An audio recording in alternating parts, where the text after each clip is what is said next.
Hello. Happy Midweek Church! Happy Midweek! So thank you so much no for inviting me this evening sa Thessalonica nga care group, and thank you so much sa pag-introduce and labi na sa ato ang special song this evening, tungod sa iyang dakong gugma giluwas kaniya. Amen mga igsoon. Amen. So before we start, I want you to extend your hands sa ato ang mga katapad, sa atubangan o sa likod to greet Happy Midweek. It is very great nga maka-fellowship ta tunga-tunga sa semana. Mga kaigsuonan no to check usab sa ato ang mga fellow nga mga kaigsuonan kung uy, kamusta man mo? No, nindot baya ng kamustahon ta usahay mga kaigsuonan. No, ganahan mo ana? Kanang mangumusta? Kamusta man mo dinhi sa Baan Church? Gimingaw ko diri sa Baan. Ay. Pero, gimingaw ko dinhi sa Baan Church. No? So, thank you so much once again for inviting me. Kay kaning Baan Church, mga kaigsuunan, kabalo ko na, medyo, gyud ang name aning Baan? Basta kaning madunggan gali na ko ning ato ang theme karon nga kanang year, no? Di ba naman tay year? Naman tay theme every year sa ato ang Seventh-day Adventist Church every 5 years. I mean, unsa gali ato ang theme mga igsoon? Unsa to? I will go. So thank you kayo no. I will go mga kaigsuonan. Makadumdum din ko mga igsoon nga although sa tanan man gyud no nga kanang makita nako tanan nga labi na dinhi sa ato ang district ay sa Butuan Riverside District, ang Baan Church, kay mo I will go, gina sila. Amen? Amen. So, I will go mga kaigsuonan. We know that this theme, dili lang ni siya usa ka slogan, no nga ato ang balik-balikon, dili lang ni siya usa ka kanang phrase, nga kanang ato lang isulti without kanang deeper nga meaning ni ani mga kaigsuonan. It's a personal commitment and a response to God's call, mga igsuon. And as sa ako ang makita mga igsuon dinhi sa Baan Church, daghan kaayo ta og kanang mga programs labi na ato ang care groups dinhi very active no kay maka gyud ta nga I will go gining Baan permente. Amen? Amen. So this time mga igsuon, ato ning i-delve deeper pagid kung unsa gid ay ning I will go. Before we can truly say mga kaigsuonan og I will go, napadi tay isulti pinakauna. Before we start, let us bow our heads for a word of prayer. Among dalaygon mahiumaon nga Dios, amahan niya na sa kitasan sa mga langit. Kinuon ning takna sa kagbihion. We are very much happy, dear Father, to have gathered this evening to worship Thy name, Lord God. Lord, please be with us. May your presence be with us, dear Father, and may the Holy Spirit, dear Lord, reveal to us kung unsay mohang gusto nga ipaabot nining takna sa kagbihion, dear Father. And may it be, dear Lord, nga mahimo ka kini nga gabayan namo sa mga pag-adlaw-adlaw nga kinabuhi samtang kami nagahulat sa imuhang pagbalik. Thank you so much for everything, and please tuguti, dear Father, nga mahimo nga ma-open ang amuhang hearts ug minds to accept this message nga gikan diha kanimo, dear Father. In Jesus' name we pray. Amen. Again, mga kaigsunan, I will go. Before we can truly say I will go, mga igsuon, sa story ni Isaiah, kay sa Isaiah magyud ni nato makitaan ang very common nga ma-relate nato ani mga kaigsunan in the Bible. Unsa iyang giingon?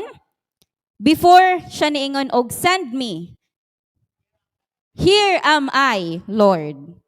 No? Ningon sa day siya mga kaigsunan og here am I, Lord. And that kind of response, mga kaigsuunan, it doesn't come from kanang borrowed stories or kanang experience sa uban. No, wala si Isaiah niingon og here am I, Lord, just because nakita niya iyahang papa or iyahang kanang mama nga nisunod sa Ginoo. Wala siya niingon kay nakasundog siya atong iyahang nakitaan didto. No, it's a personal experience, personal response, mga kaigsuunan. It doesn't come from borrowed stories or second-hand beliefs. It's a personal commitment. First-hand faith, mga igsuon, that is deep, real, and alive. That comes with, here comes our title for our topic this evening, mga kaigsuunan. First-hand faith. First, mga kaigsuunan, he saw the Lord with his own eyes. And he felt unworthy. No, ano siya nga. Even prophet na to siya, mga kaigsunan, ha? But na-feel gihapon niya iyahang pagkahugaw, iyang pagka-unworthy sa atubangan sa Ginoo. But, unsay gibuhat sa Ginoo, mga kaigsunan? God cleansed him. Only then, he respond, "Here am I, Lord, send me." So before that, mga kaigsunan, iyahang na discover, iyahang kanang na-accept niya, mga kaigsunan ba, nakita niyang kaugalingon, kung unsa siya kahugaw. And then, the Lord cleansed him. And then, after that, mga kaigsunan, adiscer na siya nakaingon, "O Lord, here am I, send me." Today, mga kaigsunan, this evening, God is calling each one of us, no, not to go anywhere kay basin ang atong I will go ba kay man ni dapat nga I will go, basin I will go to the kuan, to the I will go, mga kaigsuunan, with purity, with faith, and with a heart that has personally experienced him. Dili taan ang ingon nila kay maayo daw ang Ginoo. Saon man na natong ingon nila? No, let us experience it ourselves, mga kaigsunan, because we cannot lead others not to a God we do not know ourselves. So kinahanglan gyud, mga kaigsunan, nga atong mahibaw-an ang Ginoo, personal experience with Him before we can lead others sa iyaha, mga kaigsunan. Let us now explore, mga kaigsunan, kung unsa day ang meaning aning first-hand faith. No, a faith that says, I will go, not because ingon ni elder nga I will go siya, no, ingon si Pastor Montero nga kanang I will go, so musunod pud ko, no, mga kaigsuunan. Not because others say so, but because we've seen the Lord ourselves, mga kaigsuunan. With that, mga kaigsuunan, we can now go with our main points. Makita na to, mga kaigsunan, our topic this evening will be focused on James chapter 4, verse 7 to 10, mga kaigsunan. Ingon din if you have brought your Bible with you, mga kaigsunan, kay ato ang, no, Seventh-day Adventist is, ato ni siyang ginatawag nila og people of the book. No, kay magadala gid ta sa ato ang Bibles, hard copies Bibles, mga kaigsunan. Ingon din in James chapter 4, verse 7 to 10, submit yourselves therefore to God. Resist the devil and he will flee from you. Draw nigh to God and he will draw nigh to you. Cleanse your hands, ye sinners, and purify your hearts, you double-minded. Be afflicted and mourn and weep. Let your laughter be turned to mourning and your joy to heaviness. Humble yourselves in the sight of the Lord, and He shall lift you up. This evening, mga kaigsunan, aduna lang tay 3 points, no? Pahinumdom sa atong tanan, mga kaigsunan. First, cleanse your hands, mga igsuon. No, imagine, mga kaigsunan, kani ato ang mga mama, kay mawang gid ni sila ang ato ang tig luto sa balay. Naapod siguro uban no nga ato ang mga papa magluto pod. Imagine, mga kaigsunan, magluto ta og putahe, no, para sa atong family, no, or kanang usagid ka manglutuay for someone nga kanang nagtrabaho gid ka sa iyaha. No, dili ta, mga kaigsunan, mo start og luto kung wala ta nang hugas sa ato ang mga kamot. Am I right? No, kay sud pud no pakanon nato og hugaw. So atog yung hinluan atong mga kamot, mga kaigsuonan. No, dili ta mo cook with dirty hands, mga igsuon. In the same way, mga kaigsuonan, we cannot serve God with hands still holding on to sin. No? So what does it look like today, mga igsuon? avoid touching what is not yours. No, ang atuang kamot mga igsuon, it represents our lifestyle, atuang choices, ug atuang behavior, mga kaigsuonan. Do not defile the things that God has made holy. Unsa ang mga butang nga gihimog holy sa Ginoo mga igsuon? Unsa inyong madumduman? Of course, the Sabbath. Atuang very common dinhi, especially sa Baan Church, our tithes and offering. No? Our church, marriage, mga igsuon. And of course, our pastors and our elders, mga kaigsuonan. Do not speak against what God has made holy, mga kaigsuonan. We cannot carry dirt in our hands and expect to hold Jesus at the same time, mga kaigsuonan. Let us cleanse our hands and walk in holiness. According to Ms. Ellen White, in Testimonies, Volume 5, page 533, mga igsoon, those who are truly converted will put away every unholy practice, mga kaigsoonan. No, kanatong ginabuhat by using our hands. No, we must cleanse our hands, mga igsoon, perfecting holiness in the fear of God. Unsa gaytong pinakauna? Cleanse your hands. Next, mga igsoon, purify your hearts. In James chapter 4 verse 8, against it says, and purify your hearts, you double-minded. No, usahay mga igsuon kay labi na no kami mga batanon haman to atong mga batanon din hiya. Hilig gyud taan ng follow your heart nga ginasulti sa kalibutan. No? Kay mo ana man sila nga kanang ay whatever makes you happy, go for it. No, follow your heart. Kung feel nimo kay makalipay na sa imuha, go. But no, mga igsuon. Follow what God has told you to do. Kay unsa galit ang giingon mga igsuon, your heart is deceitful. No? Atik-atikon na gid ni atong kasing-kasing kay awa. Mo nang masakit-sakitan kay no, so do not follow your heart but follow what God has told you to do. Cleansing the outside, mga igsoon, is not enough. No? God wants our hearts. Sayon na kayo mga kaigsunan nga mo appear nga okay ta. No, ang atuang kuan ba atong pagpangalagad okay. No, we attend the church, moadto ta og midweek, moadto ta og vesper. We go to church on the Sabbath, mga igsoon. No, but inside, mga kaigsuonan, maybe there's jealousy, there's bitterness, or there's pride, mga igsuon. Dili lang ato ang outside, dili lang tataman sa cleanse your hands, mga igsuon. But God wants us deeper, mga kaigsuonan, to purify our hearts. No, there are common traps, mga kaigsuonan, nga makasulod si Satanas sa ato ang kinabuhi. Like kasuko, no? Silent grudges, natay kasuko sa ato ang igsuon, or even parts sa ato ang family. No, lisod siya nga mo-appear ta nga okay ta on the outside. But deep inside, mga kaigsuonan, natay naghold ta og grudge sa someone in the church or someone in our family. Jealousy. No? Imagining wrong things, mga kaigsuonan, og mo-assume ta og bad intent. Bisan wala gyud. No, kanang magduda ta ba perminti. No, even wala gyud. No? Gikan na sa ato ang heart bang kanang kung unsa bitaw atong ginaplant sa atong kasing-kasing mugawas gyud na siya, mga igsuon. That is why God is calling us this evening, no, to come to Him.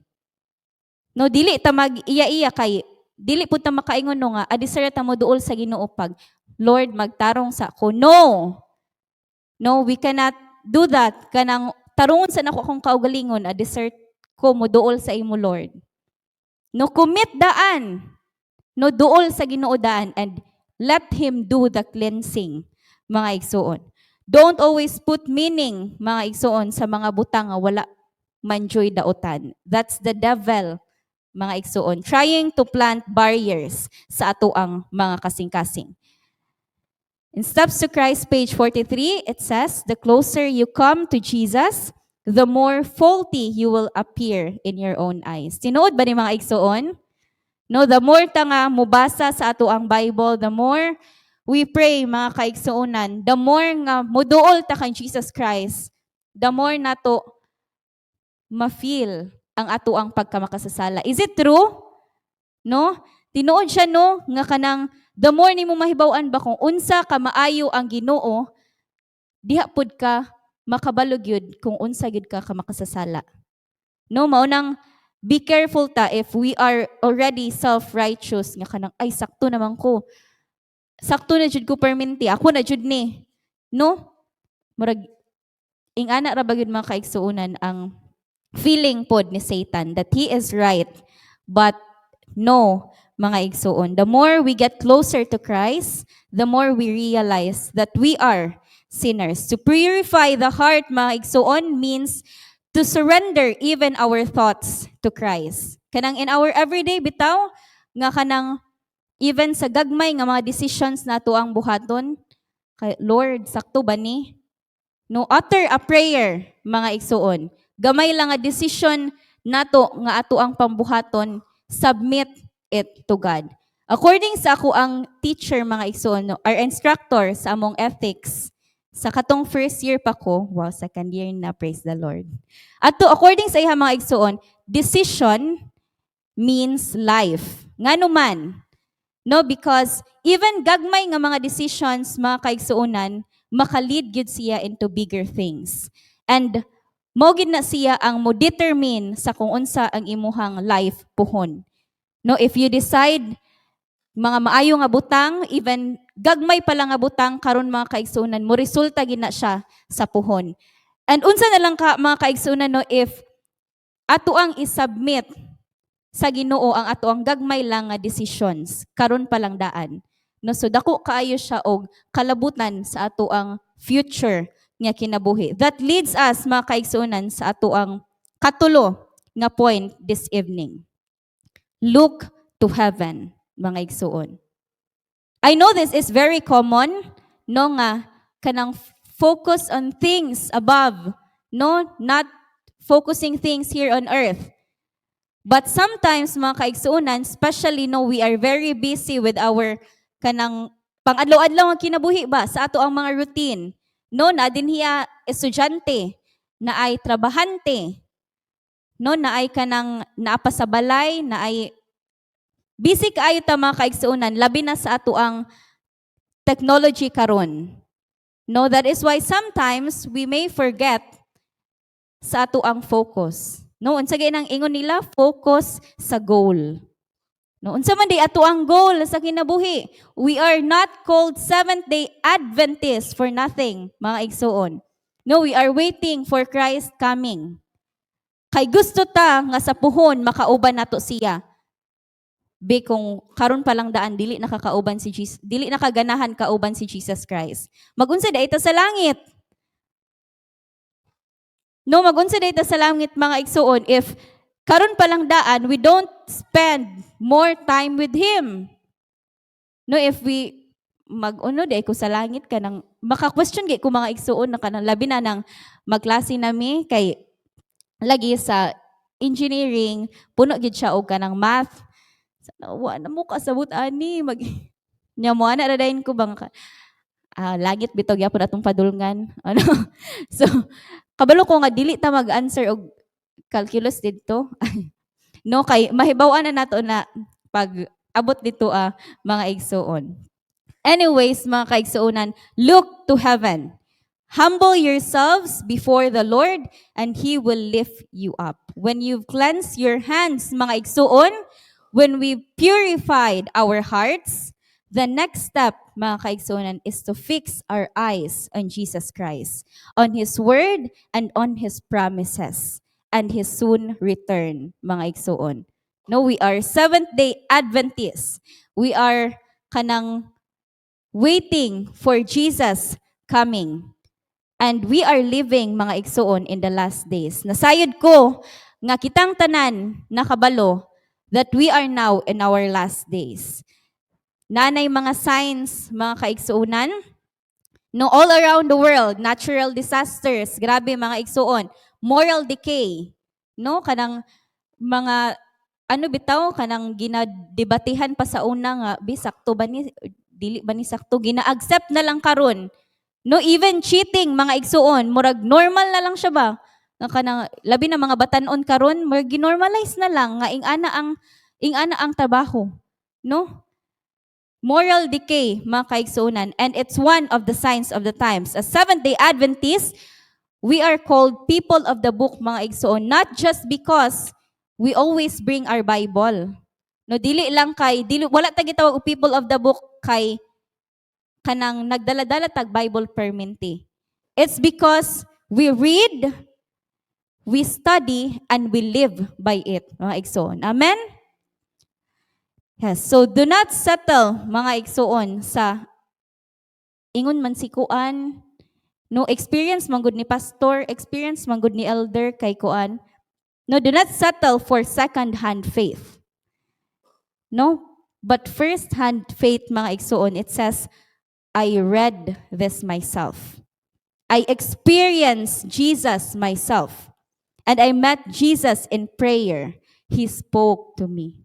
No, nindot kayo no sa kon ba kanang ikaw gid mismo ang maka-experience kang Jesus Christ. Dili ka magsalig nga kanang pag makaadto lang ka sa church, makadungog ka sa sermon sa uban or sa experience sa uban nga kanang hala no gitubag ni Lord iyahang prayer. Experience it yourself, mga igsuon.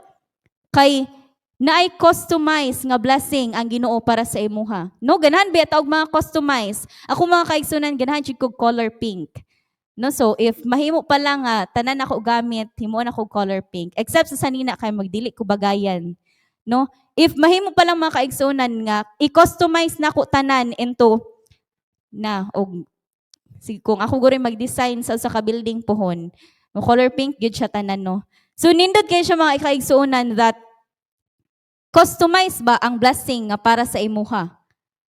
No, lahi ang blessing nako which is nindot. It's para gud ni sa ako Lahi ang blessing ni sister, ni brother, ni pastor, ni elder.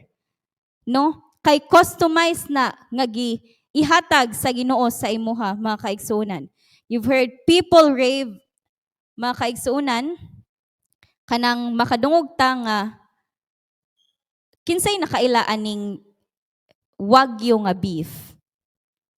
Kanang ano ba kanang A5 bitaw, mga kaigsuonan. Kanang first nga ay kanang beef diha ang mga kaigsuonan. No nakadungog na mo ana, sikat na siya sa Japan, all over the world actually. It's a kind of beef nga murag ambot siguro pag hawidan pa lang nimo kay humok na siya daan. No kanang hilig ay naanad biyata ng beef nga pila pa ka kuan. Mga 24 hours siguro pakuluan ani sir mo humok.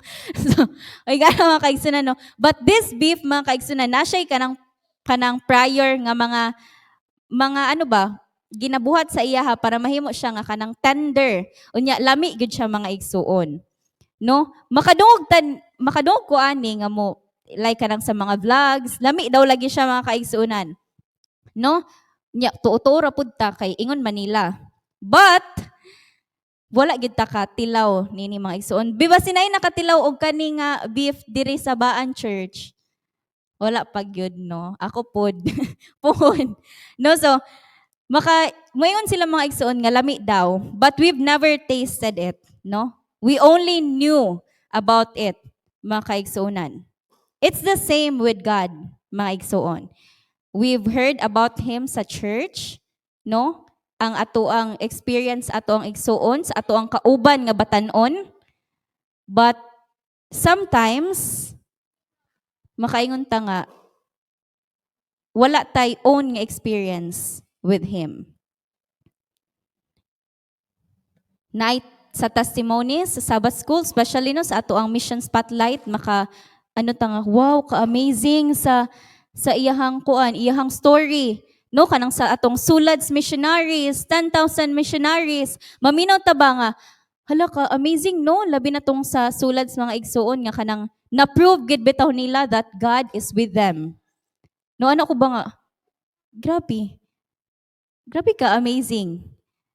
And makarealize ta usahay nga kanang dili, di ba makabalo man gid ta nga limitless gid ang Ginoo mga igsuon. But sometimes we are the one limiting God's greatness within our lives, mga kaigsuonan.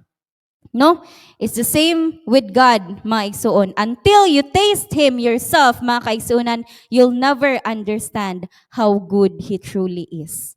No? Karon pa lang mga igsuon, let us pray. No nga, Lord, let me experience you myself.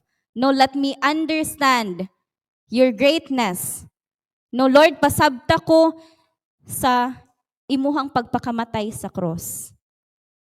No, let us reflect, mga igsuon. In Psalm chapter 34 verse 8, it says, "O taste and see that the Lord is good. Blessed is the man who trusts in Him." Ikaw gid mismo mga kaigsuunan ang kanang mutilaw ba dili ka nang magsalig bitaw ka nga ay ingon man siya lami daw. So lami siguro na. Wala na sila. No kanang ikaw jud mismo ba ang makaingon nga, "Oh, the Lord is so good." No? Kanang pangutanon na to atong kaugalingon usahay mga igsuon nga unsa nako ka nailhan ang Ginoo or unsaon nako pag-prove nga tinuod gyud ang Ginoo sa akong kinabuhi. Dili nang sa iya ha, dili nang sa imuhang katapad, dili nang sa imuhang atubangan, dili nang nasa imong likod, but you yourself, I myself, mga igsuon. Mangutan na ta nga unsaon nako pag-prove sa akong kinabuhi nga tinuod gyud ang Ginoo. No, let us experience Him, mga igsuon. Let us taste that the Lord is good. No, God is not looking for borrowed believers, mga kaigsuonan. He wants you to know Him personally, intimately. Motong natay 3 ways, mga kaigsuonan, no, to be closer. 3 ways to intimacy with God. Unsa gali tong pinakauna?